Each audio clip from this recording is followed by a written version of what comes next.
RNS news 24/7। Uttar Pradesh में 2027 विधानसभा को चुनाव को लेकर तैयारियां भारतीय जनता पार्टी में संगठनात्मक गतिविधियां तेज कर दी हैं। इसी क्रम में भाजपा प्रदेश अध्यक्ष पंकज चौधरी कानपुर देहात के एक दिवसीय दौरे पर पहुंचे, जहां उन्होंने पार्टी पदाधिकारियों और कार्यकर्ताओं के साथ महत्वपूर्ण बैठक की। आइए देखते हैं क्या रही खास रिपोर्ट। कानपुर देहात में भाजपा प्रदेश अध्यक्ष पंकज चौधरी ने पार्टी के पदाधिकारियों और कार्यकर्ताओं के साथ बैठक की, संगठनात्मक गतिविधियों की समीक्षा की और इन्होंने आगामी कार्यक्रमों के 2027 की विधानसभा चुनाव को लेकर तैयारियों की विस्तार रूप से चर्चा की। बैठक को संबोधित करते हुए प्रदेश अध्यक्ष ने कहा कि भाजपा प्रदेश भर में जिलों का दौरा कर रही है, कार्यकर्ताओं से सीधे संवाद स्थापित कर रही है।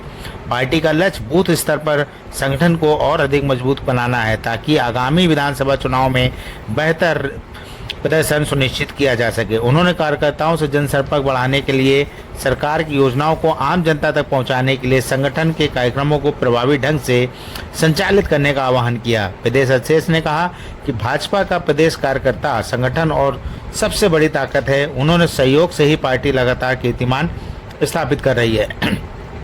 बैठक में जिले के वरिष्ठ पदाधिकारी, जनप्रतिनिधि और बड़ी संख्या में कार्यकर्ता मौजूद रहे। में कुछ जिलों का पहले भी मैंने दौरा किया है और आज उसी दौरे के क्रम में कानपुर से लेकर और झांसी तक कई जिलों का दौरा जाकर के कार्यकर्ताओं से मिलना, उनका बातचीत सुनना, उनसे साथ बैठ करके रणनीति भी बनाने का काम किया। लगातार चुनाव पास में आ गया है, किस तरीके की तैयारी इस बार, क्योंकि लोकसभा चुनाव में जिस तरीके से बैक उठाए कुछ हताशा हाथ लगी, इस बार चुनाव क्या रहे?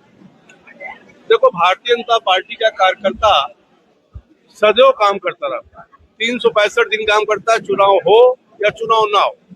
ये सही है कि चुनाव जब आता है तो थोड़ा सा और रणनीति चेंज करनी पड़ती है। जैसा आपने कहा कि 2024 के रिजल्ट के बारे में, उस रिजल्ट में कहीं ना कहीं ये अफवाह उड़ाया गया कि संविधान बदल दिया जाएगा, संविधान संशोधित कर दिया जाएगा। 2 साल से ज्यादा दिल्ली सरकार हो गई, कहीं कोई परिवर्तन हुआ? तो झूठ बोल करके राजनीति क्षणिक हो सकता है, तो दूरगामी नहीं चलता है। और अब देखें कि 2024 के बाद चाहे वो हरियाणा का चुनाव हो, चाहे वो दिल्ली का चुनाव हो, चाहे वो महाराष्ट्र का चुनाव हो, चाहे वो बिहार का चुनाव हो, और अभी हाल ही में बंगाल का 200 से ज्यादा 207 सीट भारतीय जनता पार्टी के कार्यकर्ताओं ने बंगाल जैसे प्रदेश में भी जीत का परचम लहराने का काम किया है। और मुझे पूरा विश्वास है कि अपने कार्यकर्ताओं के बल पर, और जो 12 साल तक प्रधानमंत्री जी ने काम किया है और जो 10 साल तक योगी जी ने काम किया है, उन दोनों कार्यों के आधार पर उत्तर प्रदेश में 2017 से भी बड़ा बहुमत लेकर के हम चुनाव जीतेंगे।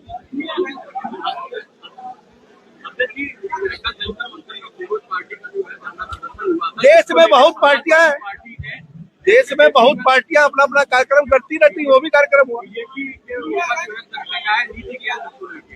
इंडिया अलायंस, अगर आप देखो, इंडिया अलायंस की हम क्या बात करें, 40 साल पुराना संबंध कांग्रेस और डीएमके का था, और जरा सा सत्ता से वो दूर गए और डीएमके का साथ छोड़ने में 1 मिनट भी कांग्रेस को नहीं लगा। बंगाल की भी हालत आप देख रहे हो, झारखंड मुक्ति मोर्चा की भी हालत देख रहे हो, तो इंडियन अलायंस का कोई मतलब नहीं रह गया। फिलहाल भाजपा प्रदेश अध्यक्ष के इस दौरे को 2027 विधानसभा चुनाव की तैयारियों के लिहाज से काफ़ी महत्वपूर्ण जाना जा रहा है। अपने क्षेत्र की सभी खबरों को जानने के लिए बने रहें हमारे साथ। मैं आकाश, RNS न्यूज 24/7 के साथ। जय हिंद।